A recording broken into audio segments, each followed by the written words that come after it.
Planting Napier grass, climate-smart forage.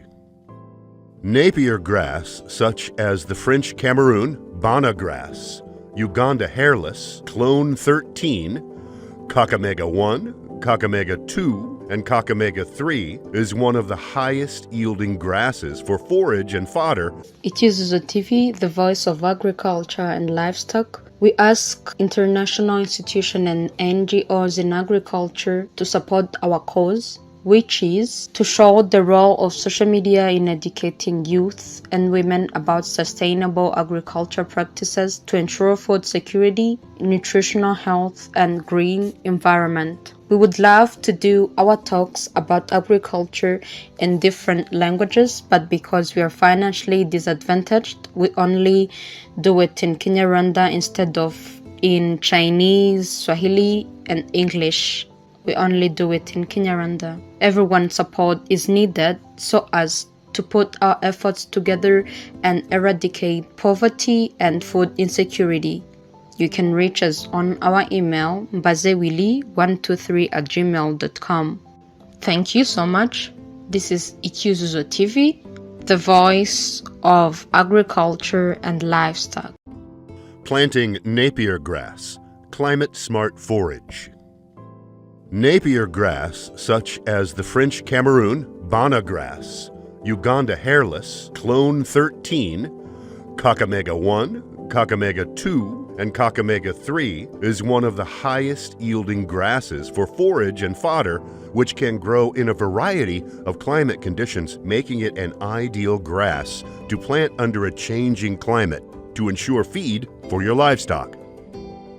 Kakamega 1, if available in your area, is a good variety choice as it is tolerant to the Napier head smut and stunting diseases. In this animation, you will learn how to plant this grass for high-yield feed for your animals. A half hectare of properly grown grass will sustain 2 to 3 dairy cows. The grass can be fed fresh or cut and stored for feeding during the dry season. If land is available, the grass can be planted as a sole crop, or it can be intercropped with legumes or planted along contours and boundaries as a windbreak or anti-erosion hedge. Plant at the start of the rainy season after 2 heavy downpours. Napier can be planted on plowed fields or using conservation zero tillage. Prepare land during the dry season to reduce weeds. Fertilize the plot as recommended by your local extension agent or agrovet, or fertilize with 20 tons of farmyard manure per hectare, which is about 20 wheelbarrows full. Dig holes 15 to 20 centimeters wide and deep, about the length of your hand wide and deep, at a spacing of 75 centimeters by 90 centimeters, which is about 3.5 hands long by 4.5 hands long. Planting holes should be spaced 70 centimeters apart in the row, or about 3.5 hands apart. Plant at the start of the rainy season after 2 heavy downpours. Plant stem cuttings of 2 to 3 nodes at a 45-degree angle, assuring 2 nodes are buried.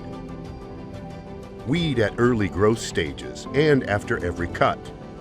Harvest the first cut when the grass is 1 1/2 meter tall, or approximately waist high. Keep 5 to 10 centimeters with 1 to 2 nodes, about half the length of your hand, of the grass above the ground for regrowth. Then recut when the grass reaches 1 meter tall, or about every 6 to 8 weeks. Yields increase when intercrop with legumes and irrigation. When feeding to your animals, chop the grass into 3-centimeter pieces, about the length of half of your thumb. This will reduce waste. Do not allow animals to graze directly on the plants. Excess grass can be saved as silage for use later. By following these steps, Napier grass will provide high yield and quality feed source for your animals when mixed with legumes or other protein source feeds.